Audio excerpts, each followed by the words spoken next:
Hey guys, welcome to another podcast, and this is the sixth episode in Traders Mindset podcast. And today we have a very special guest with us, and I'm pretty sure all of you would have heard his name. You might have seen him in many of the conferences, and that is none other than Vishal Mehta, sir. Sir, thank you so much for being here today on this podcast. Thank you very much, and it's an honor to be here. I've seen your podcast, and it really gives me a lot of insights as well. Thank you so much, sir. And I am pretty sure there are hardly few people who might not know you, because every single trader who is maybe active on Twitter or who might have attended conferences would have come across you, right? So you're the first person to have Vishal Mehta CMT on your profile. So the thing is, before I move on to your trading journey, or you can also tell me with your trading journey, so what made you take up CMT? Because this is something which a lot of people might not discuss, and many young audience who might be watching today might be wondering, is it a good thing to take CMT, CFA? Will it really help in the market journey? Before moving on, I would like to talk about the sponsor for this video. The sponsor is none other than FirstStock. FirstStock is a new age broker in Bangalore, and we have personally been using FirstStock from almost 2.5–3 years. So FirstStock has given a fantastic support to us from the very beginning, and they are also coming out with their new age platforms just within a month. So you can open a FirstStock account using the link in the description below. You will get 2,000 rupees worth free brokerage as well as early access to their platform. So I'll be showing you the glimpse of their platform within a few weeks, and you can definitely see the simplicity and how advanced the platforms are built. Make sure you don't miss it out, and you click on the link below and open your free FirstStock account. And you can also check out the services of Quick Alpha by logging into quickalpha.in. The link is again attached in the description below. I think it's a brilliant question, and I'm very happy that you asked this question, because this is a very important question for the journey of any traders. So let me just start a little backwards before CMT. Sure. So I did not knew what is stock market. Like my dad used to trade. Okay. So he used to tell me, Vishal, you know what? There is this friend of mine who talks about these candlestick charts. And so he's helping me to make some money. Why don't you go and learn it? And I just completed my BSc statistics, and I went to a Bombay Stock Exchange Training Institute. And I did not understood how the stock market functions back then. Okay. But only thing that really hooked on to me was looking at charts. And you can, I don't remember a lot of stuff from that seminar, but one thing that really resonated with me is if the prices were above 200-day moving average, prices used to go up. Okay. And if the price is below 200-day moving average, the prices used to go down. And I said, that's brilliant. Like I can make millions and millions of dollars using this simple knowledge.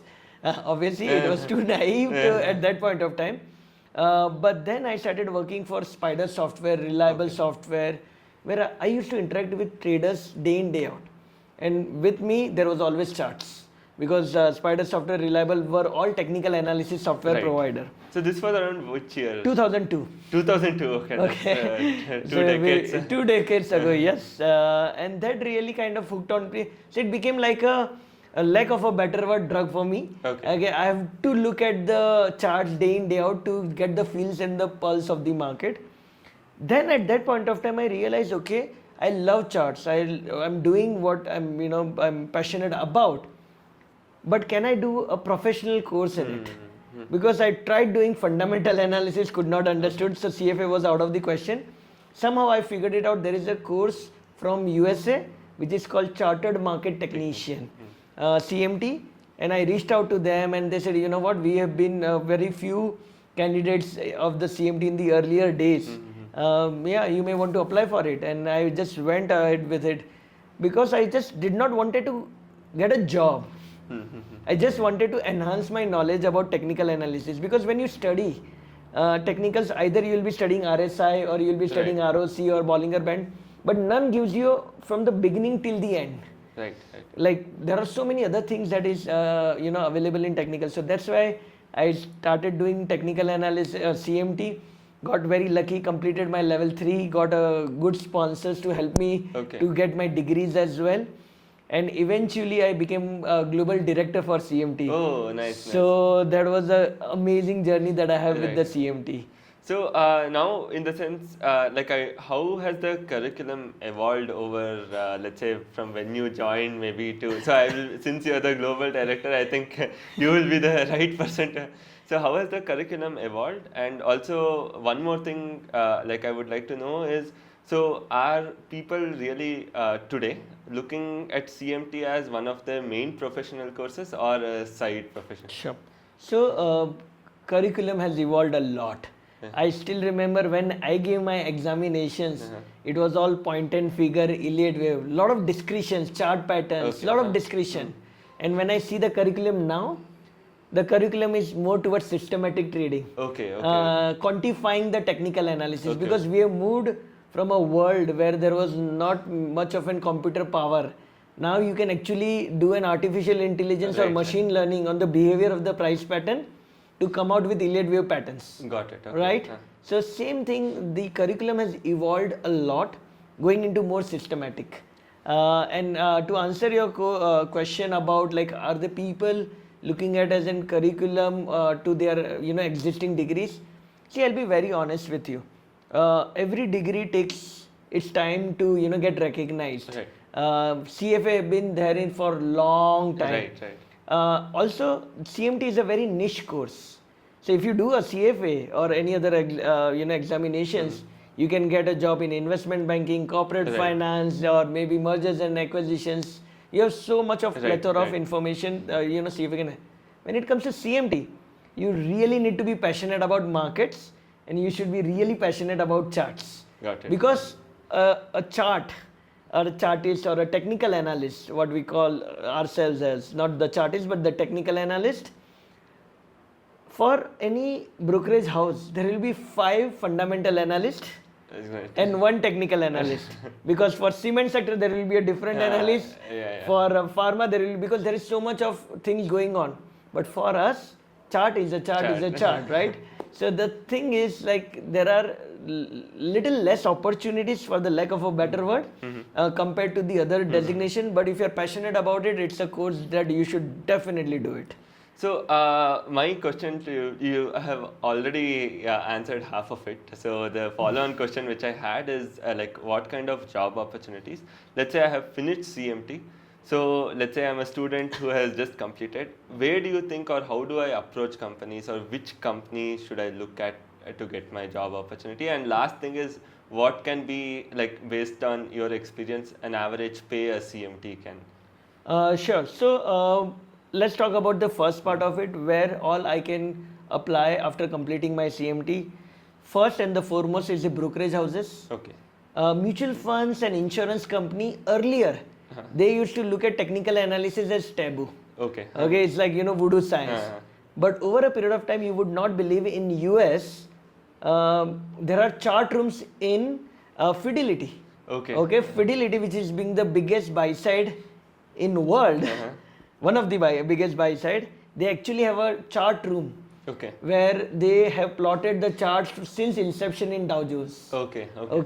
Just imagine, in US, when I go, and because being on a global director, I used to visit them a lot, and I figured out every hedge fund used to have a technical analyst.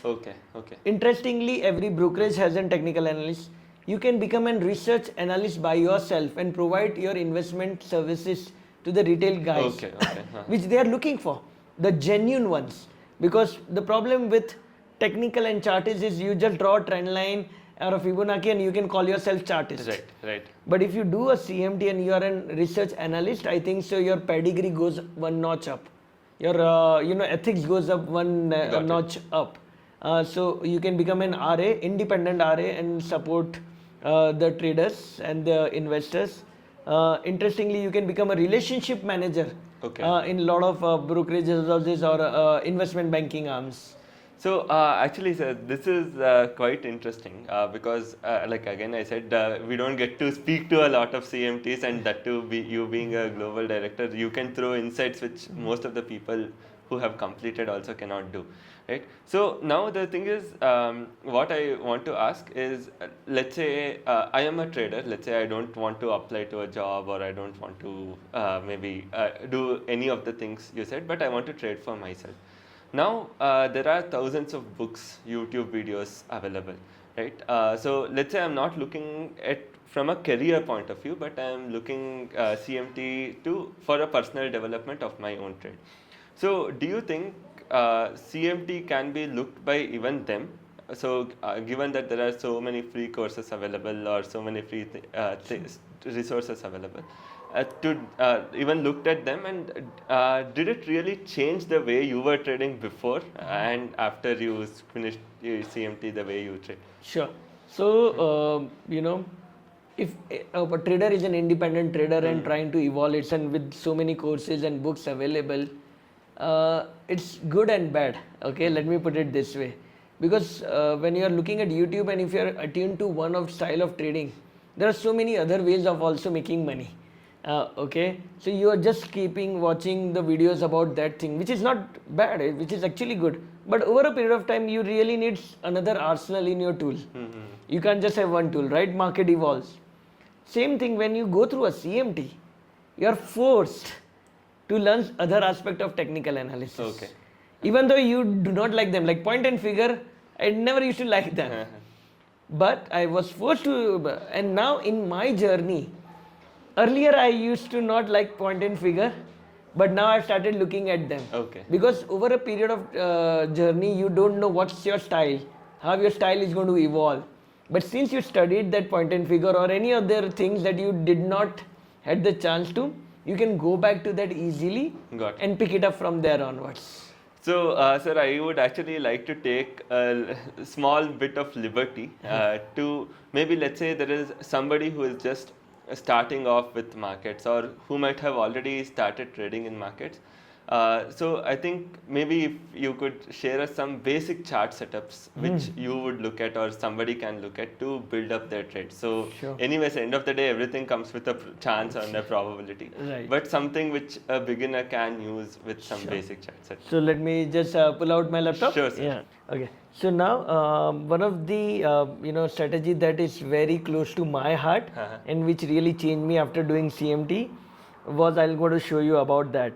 So first of all, I told you my first love was 200-day moving average. Right. Because any fundamental stock, good stock or any index, whenever it is about 200-day moving average, it's going to make money. Right. Why do you think 200-day, what is this secret 200-day number? Maybe it's 1 year. Obviously, everybody, you're 100% right. Like it's a 1 year, you make out your Saturdays, Sundays and thinking. So what I do is just figure out that 200-day moving average. So till the prices are about 200-day moving average, I am into a bull regime. I don't want to short on the market. Okay. I want to be long on the market. Now if I see over here and if I close it, we are in the bull market since almost 2023, of April. And then we are still in the bull regime, okay? And I'm going to continue with the bull regime. Now the problem is, there are a lot of dips in between. Okay, I can see a dip here, I can see a dip here, I can see a dip on the election day, a dip here, dip here, dip here, dip here, right?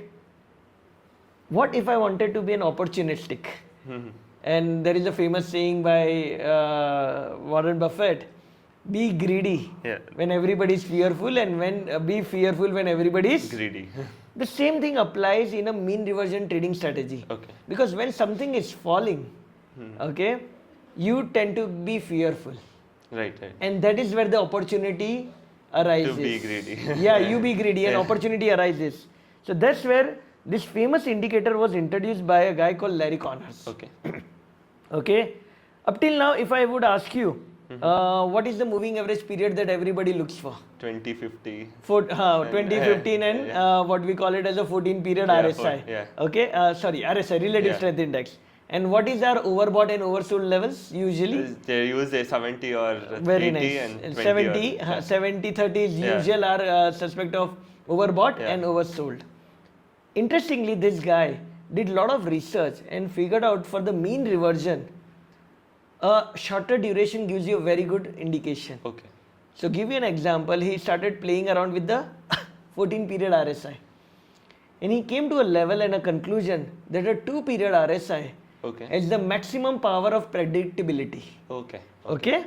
And I thought, how can you have a 2 period RSI? Because throughout my journey, I've been learning about 14 period RSI. Yeah. Now you see the chart. Okay. Now let's see this. Okay. Market about 200 period moving average. That means bullish. Right. I want to create a now bullish position, but I don't want to buy at the top. Got it. I want to buy when it falls down. So what I did was I've just moved my RSI to 2 period RSI and my overbought and oversold levels from 70-30 to 90-10. 90-10. Okay. Okay, that is the secret here. Okay, and if you see over here, you can see the RSI almost reached around 10 here. Got it. In the next two bars, the bottom was formed and the market rallied. Understood. Again, market had a nice rally, again came back, market just below 10, almost in 2-3 bars, it made a bottom and market rallied once again. Got it. Here also if you see, it made a bottom, had a big up move. Got it. Again, below just 10 and then moved up. Again below 10 and moved up. I have shown you about 10 charts, 10 instances, about 7 to 8 of them are almost near 1 or 2 bar. Understood. Nearby. I think so the crux of this is since it's about 200-day moving average, you're only looking at the long side rather than looking at the short side. Yes, and if the scenario changes, let's go back in the history and see. Okay, whenever we get, which we have not got for a long time, okay, but if you see over here, right, the market is below 200-day moving average, and whenever it goes above 90, somewhere around here, almost touched, and you had a nice fall back. Again, above 90, after 4-5 bars of consolidation, it fell back. Got it. Again, above 90, we had a minor top. Minor, okay. So, what we have seen is, usually the market has a tendency to be on bullish side all the time. Right. So, usually short doesn't work, but you can add a small amount of shorts to build up your portfolio. Got it. But this strategy is helping us and helping me to figure out where is the short-term tops or the bottoms are being formed. I think the good part about this, sir, I think most of the technical analysis indicators, what people say is lagging, and since you're only using 2 period, so the lag will come down drastically. Yeah. And secondly, I'm actually buying on a red candle. Now, a lot of people are comfortable buying green candles. Right. But that's when everybody's greedy. Right. The real edge is what we have figured it out is when it is a red candle, everybody's trying to get out, you will get a better fill. Got it. Because when you go to the market at around 330 or 315, everybody's selling it to you. Understand. So if you really want to buy large quantities, you can buy them. Or if you really want to be little comfortable that swing bottom is formed, you wait for another green candle and then get out. But if you backtest it, the better results is in the red candle. Okay. But if you do a scalp trade, then a green candle would help you. So in this scenario, sir, let's say you take up the trade or you enter the trade. So how do you plan your exit? So because it can also happen that the fall can continue and your RSI can stay. Brilliant. So there are 2 kinds of exits. First in profit and second is in the loss. Yeah. So when you see this, okay, first in profit we'll talk about whenever RSI goes about 90 or 80 depending on your style of trading, you get out. So that's a classical mean reversion where you bought at the bottom and then you got out at the top. Okay. Got it. The problem with this strategy is stop loss. Okay. No matter how much you backtest or whatever, in a mean reversion, if you put a stop loss, it will hurt your system. Got it. But that does not mean you don't put a stop loss. So what we do is we actually take a mathematical formula called as average true range of say 5 days. Okay. So once, it has a limitation. So let me just close this. Sure. Okay. So let me just take an indicator called as average true range. Okay. And you can change the periodicity from 14 period to say 5 period because that's where the recent movement has happened. And you can see whenever there is a drop below RSI, what was the RSI value? What is your ATR value? And you multiply it by 1.5 times. ATR multiplied by 1.5. So basically ATR is nothing, average true range is nothing but the range that a candle is forming in the last 5 days. Got it. So if the range is about 180 points, if you're going to put a stop loss at 90 points, anyways you're going to get stopped out. Right. So you really want to keep your stop loss little far off. Understood. from the day-to-day swing, so Average. 1.5 times, Got it. and then you get into the market. So will the profit exit criteria also be something similar, or? So profit criteria, you can put RSI. Okay. So whenever RSI was below 10, you bought it. When it goes about 70, 80 or 90, you exit. So whenever it goes about 70, 80, it will always be a green candle. Got it. So remember, you are buying on a red candle Right. and selling on a green candle. It will help you to save a lot of slippages and give you a lot of alpha. Understood. So I think this very well sums up like how you can trade in a trending market. Right. So this actually brings me on to the question, maybe during 2021-22 period where the market was just range bound, it never really had any trend. So how can this whole thing be used? Like, do you like try to figure out and avoid, or do you Yes, can use? some of the times when you play cricket or when we see cricket, right? That's I keep on saying it. You cannot have same things for all the market, right? This strategy is meant for a directionally trending market. Okay, so there is a trend, it pulls back, you get into it and you will sell it out. Like spinners, Indian spinners can do very well in Indian cricket, but cannot do well in Australia or maybe England. But our swing bowlers can do very well in England and Australia, right? Same thing. I would put a filter of say ADX, which is called as average directional index. So whenever it is above 20, okay, that is a directionally trending market. So you can see over here, when it is above 20, it is a directionally trending market. Okay. So you look for opportunities of the dips. Okay. Okay, if it is below 20, somewhere around here in the few days, market tends to tell you that it is going to be a range bound market. Okay. So you want to avoid this strategy at that point of time. So do you also go and try to understand a broader range with bigger time frame, maybe weekly or monthly, or you generally like to stick to daily? So I like to stay with daily. Okay. Although however I want to go to weekly, somehow my mind always come back to daily and tell me, you know what, let's look at the time frame that you are trading. So this actually is quite an interesting question, sir, which I want to ask. So after finishing CMT, so you were into equities. So what actually brought you towards options? Okay. So, I think so equity is something was my first love. But the problem with equity was I used to enter very well, but my exits were very bad. Okay. And I think so the emotions really took over of me. And I've been telling in all the other, podcasts and everything, I was a very good analyst, but a very bad trader. Okay.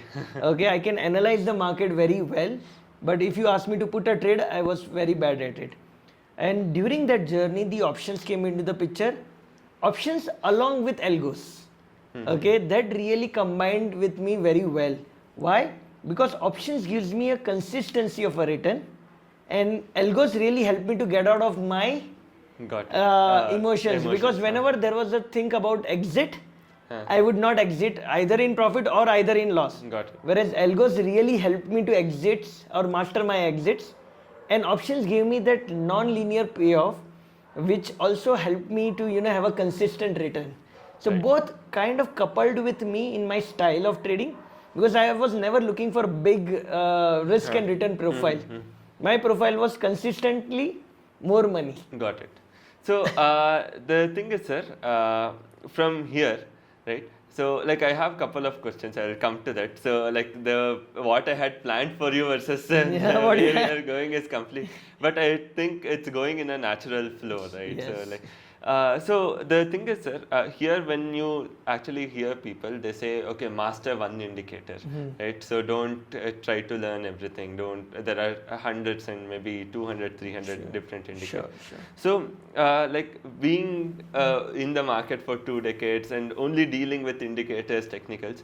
So what is your advice to maybe somebody? So is it good to mix up different indicators? Is it good to stay with 1 or 2 indicators, master them properly? So what would be? See, some of the questions in the world, there is no right answer for it, but you take your best judgment out of it. And I'll tell you my best judgment of it.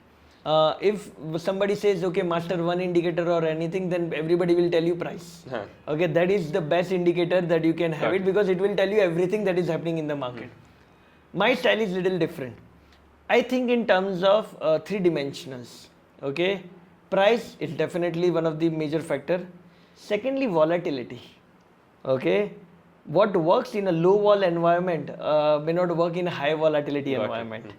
So you may want to have an indicator which gives you a volatility factor. Okay. It may be a Bollinger Bands, or it may be a Keltner channel, or it can be anything, right? So build along with the price. I would look at a what you call as a volatility indicator. Okay. Okay. Beside this, if I'm going in equity, nothing moves in silo. You need to have volume to support it. Got it. So then you may want to add a volume indicator Okay. in your profile. It may be a on balance volume, or it may be just a volume and average, and how much volume is above the average volume, or maybe VWAP. Okay. And the last one is the trend indicator, which will tell you whether the trend is up or down. So if you combine these three dimensions, trend indicators, volatility indicators, and volume indicators, I think so you got yourself a three-dimensional picture of what's happening in the market. I think this is where, like, without maybe a good understanding of charts. So, for example, even myself, right? So, I am not even talking about beginner. So, like, when you talk about indicators, like, I feel maybe something like an MACD or Bollinger Band and like many other indicators, more or less are depicting the same thing, not the volume and not the volatility, but they are depicting the same over and over on the price itself. And maybe, so do you think mixing something like that would not lead us anywhere? Like, yeah, so mixing, so that's why I said a lot of people put RSI, MACD, right. and ROC, or whole host of 5-6 indicators, and they say, oh, if there is a buy in everything, you buy. Right. The problem with them is everybody is deriving its conclusion from the price. Understood. So if there is a big candle, every indicator will give you a buy signal. Understood. Whereas volume may not. Understood. Whereas maybe volatility may not, depending on the situation of the market. I got it. So that's where you get another dimension of not combining the same characteristic of the indicators, but a different perspective. And there will be times where you will get a conflicting signal. And that is a question that I wanted to ask you then. Like if the indicator is giving me a buy signal but volume is not supportive, or if the volatility is going up but the trend is not supportive, how do I go about it? Again, there is no secret formula. Over a period of time, as you rightly mentioned, you will have one or two favorites. Okay, when we were in school, there were 5 students who were ranking top, but teacher would always have one or two top favorites. Over a period of time, you will also have 2 favorites, either volume or volatility indicator, or maybe trend indicator or price itself. And sometimes you tend to, or maybe, not always, maybe when your gut feel is too high, you would say, I want to ignore volume. Maybe volume is a laggard, because sometimes after the breakout, volume comes. Right. So it's your experience that will teach you that whether you want to be, giving more percentage weightage to the volume or volatility or style, and again, it's your style. Got it. So this actually, because you spoke about laggards, so one thing which people always say is like a whole technical analysis as a whole is any indicator for that matter is lagging. So what people also suggest is just rely on the simple price action, support and resistance. Sure. Right. So now if a trader today is coming into the markets, not looking at any of the indicators, but he wants to trade only based on simple support, resistance, price action. Sure. So do you think that is a good way to approach market? 100%. See, why did we went to indicators? Because we had a style of confirmation. Okay, again, as an individual person, somebody is a follower or somebody is a predictor. Okay, somebody likes to predict and somebody wants to just follow it. Whatever is happened, after the confirmation, I will get it entry. The person who has a personality, usually who wants to predict the market, would go for support resistance. Or maybe they will also look for a confirmation if the prices comes to a support and then there is a confirmation of a green candle, then they go long. So it's again style. If you ask me honestly, if I would not have known technical analysis, And if somebody would have given me support resistance, I would have directly gone to support and resistance. Okay. But the problem is I studied them, so I can't really move out of them now. So I think this is actually very good, sir, because I will tell you, personally, I am not a big fan of technical analysis. And speaking to you is giving me a lot of perspective. The very fundamental thing what you said, like support and resistance is for predictors and trend following is like, or indicators is for followers. So this actually, when you think about it a little more deeply, it actually makes so much more sense. Yes. Right. So now I actually want to take you from charts to options, sir. Right. So, like you said, you were facing difficulty with entry and exit, right? So with algos. And the thing is, what people usually do is they find options very difficult and they move to equity. Okay. So, what really challenged you to come from equities to options? What challenged me? Challenged, or what made you move from to options? Move to options. So I think so. We were just like, so I've been playing around with options in 2017. Okay. Okay, there were stock options I tried. Again, it was like it was again at that point of time our voodoo science. Like I would buy a call option. I remember one of the software company I bought an option and it became in the money and became too illiquid. Okay. And I could not get out of it. 2017, 18, 19 just played around with. What really triggered was 2019, where weekly option started playing. I think so. The weekly option came in 2017, right. But picked up in 18, 19. Right. So that's where I started doing some courses on options. That hooked me on. After the 2020 crash came in, that time the IV ballooned. Okay, and we had some systems that we developed over a period of time. They started making enormous amount of money in percentage terms, and we were like, wow, this is crazy. But our knowledge at that point of time was very naive. It's not us, it was IV that was supporting us. Okay, it was a big flow of IV or the premiums, high premium juices, and 2021 22 that started giving us a lot of money. So I think so that the testing of the blood at the right time, that really did the trick for us. If I would have not made money, I would not have come to the options. So now the thing is, when you take your options trades, right? So there are people who purely base their trades on delta neutral strategies.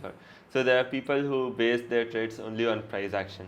So the thing is, like options itself function quite differently when it comes to, because sometimes even if the price is moving in your direction, option premium might not surge.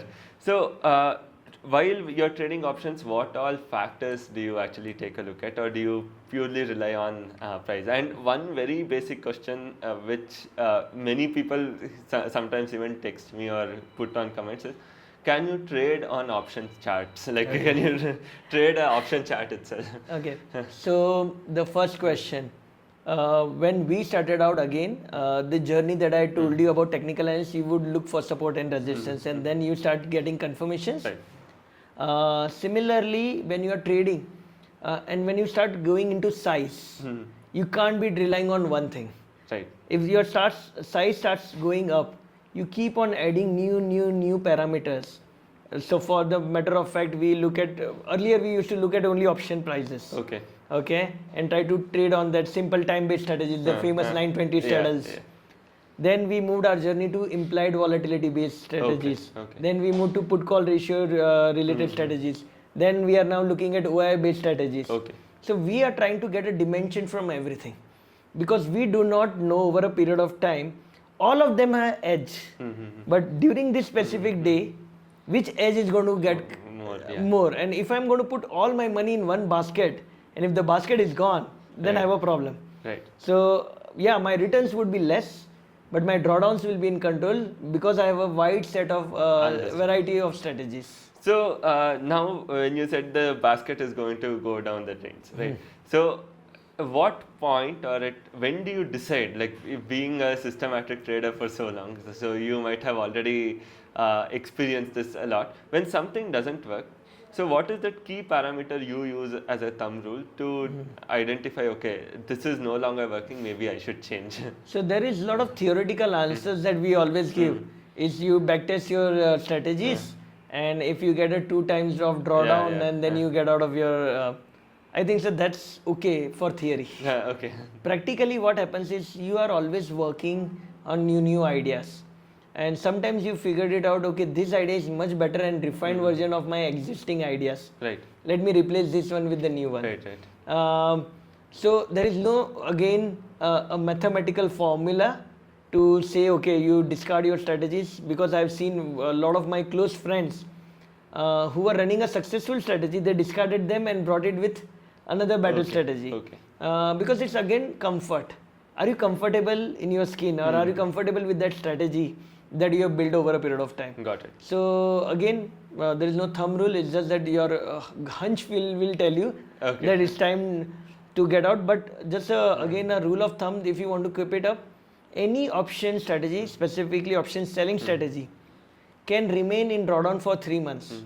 If it is remaining in drawdown for 4 months, get out of it. Okay. You have got something very incorrect. Yeah. So the point you mentioned about hunch or gut feeling, right? So that is something which maybe sometimes like you will get a inherent feeling that okay, something is changed and it is not working. So similar thing happened to me 3-4 months back. Okay. Because looking at the spikes and all.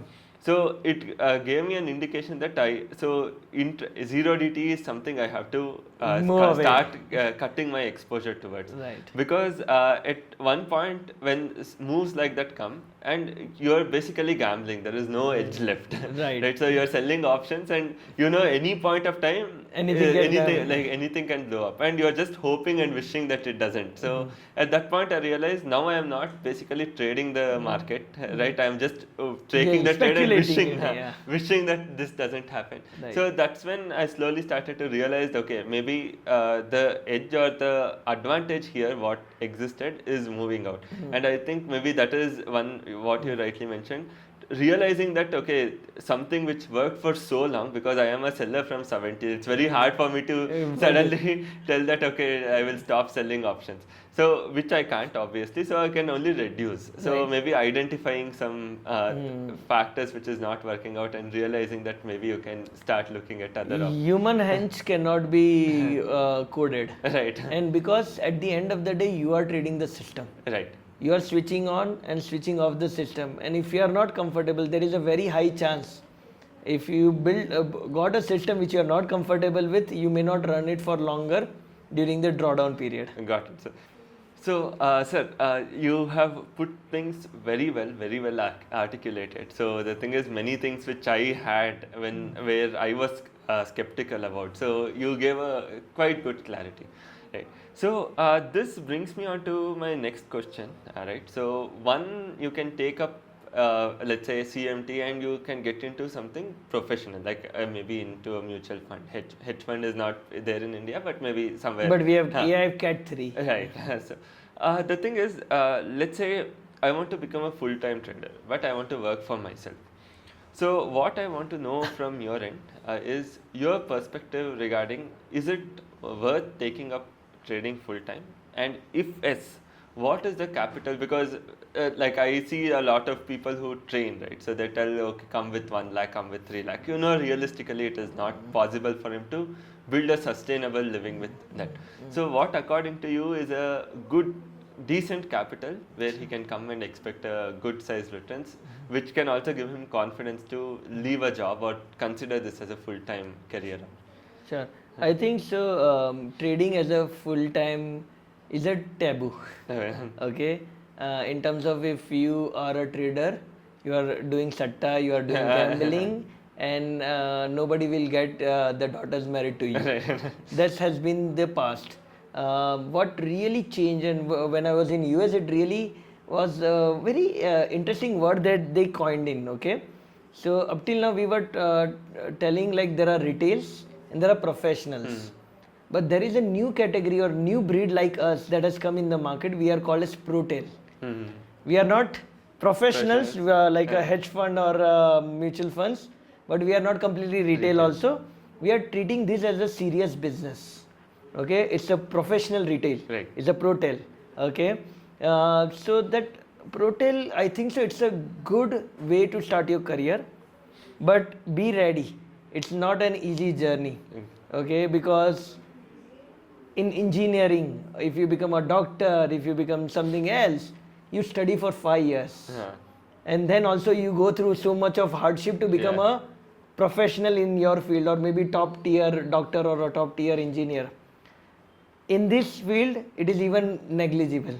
And as per SEBI circular, we know the winning percentage of professional retail is very, very small, right? So that means you are actually going against the tide. So should you go for it? My answer is yes. But will everybody survive? Answer is no. So somewhere you have to take that call. So what is the arsenal or the capital you should, in case if you are going with Okay. So when you are starting out, I think so you will make a lot of mistakes. Okay. So again, lot of things depends on your background. I'll give you my background. I started with a job of 3,500 rupees because I had so much, downfall in my earlier life. Okay. So I had to take up a job. I did not had an opportunity to directly become a professional trader. In the journey, I started accumulating some wealth. Unfortunately also, but I took a risk of quitting my job when I had a home loan with me, which I highly not recommended. Not recommended at all. But I just had the confidence, if things did not work out, I can always go back to the job. And luckily it worked out. But if it did not, I would have gone back to my job arena. So I would say start job, start a secondary income, start trading, and you will make mistakes, because every professional trader, if you ask them, they will make a lot of mistake in their early part of their career. And if you have a large capital in the early part of your career, there is a chance that you will blow it up. Right. So what I feel is blow up multiple times, but on a smaller capital of 1 lakh, 2 lakh. Although a lot of people say don't come to the market unless and until you have sufficient capital. I go to the other extreme. I actually tell them, come with a small capital. And if you are very good, you are smart, you will not blow up your capital, but my probability is 90% that you will blow up. But you keep on blowing it 3, 4, 5 times. And you have a secondary income at that during that period of time that will support your these blow-ups. Okay, and maybe in 1 year time, 3 year time, maybe 5 years. I don't know how. So we don't know how individual trader picks up, but there is a very high probability you will blow up. So just start with small capitals, maybe 2 lakh, 3 lakh. But I would not say directly jump to options. Do it in equity. And there is a chance of very less chance that you will blow up your capital in equity swing trading. In options, it's just matter of week, or maybe matter of day, or matter of one trade that you will blow up your capitals. Sir, actually, so now you said equity, right? So the thing is, you also told me that initially you got into CMT because you were not very big fan of fundamentals. Right? Over the years, have you changed your view, and are you doing fundamental analysis? Are you doing investing, or do you only stick to trading and you don't look at investing as an option at all? Yeah, again, there are two sides of the story. I believe in what I do. There is always a conflict that is happening in my mind. I believe long-term investment is the best way forward. Okay? Invest into mutual funds, invest into ETFs. So what I do is I keep on investing in ETFs for my long-term investments. What is I believe is like I do trading, okay, because that's where I'm comfortable. If I'm putting my money in, I really want to be in control of my money. I don't want someone else to manage my money. And when it comes to investing fundamentals, I do not look at them a lot. But yeah, I'm a follower of William O'Neill, Ken Slim methodology. So I just look at the broader parameters of earning growth and everything. But everything boils down to charts. If there is a breakout in the chart, there is a breakout in the chart. So this is one more question which I wanted to ask. So the thing is, so you clearly mentioned that a person not to look at options as the first thing when he comes to the market. So given with equities, right? So there is trading intraday, there is swing trading, there is momentum trading, there is long-term investing. Right? So a person who has an aspiration to come, right? So I will have a completely different view, and you will have a completely different view. So what do you think should be his first approach? Because he can do multiple things, but maybe somebody who is as experienced as you, if they can tell how to approach it. Maybe I'll answer in a very different approach. They try everything. Okay. Okay. See, when you are starting it out, you don't know yourself. What am I good at? Okay. Sometimes you think, okay, somebody has told me swing trading is the best thing, or somebody told me momentum is my best thing, and when I went in, I'm not comfortable with it. But because I've just created that illusion in my mind that this celebrity trader or this trader has so then I have to follow it. I'll give you a very funny example. Okay, so I was reading this book called as Market Wizard, and in that Market Wizard book there are $2 billion hedge fund guys. Okay, interviews are there. So one guy, it says technical is completely bullshit. It's a voodoo science. And does not work. Okay, and in the same book, there is another chapter. There is a guy who manages billions and trades billions of dollars. He says, I used fundamental for 7 years, but I got rich as a technician. Got. Okay, so can you see the contrasting thing in the same book? One is saying it does not work, and one says, so again, you don't know what is your style.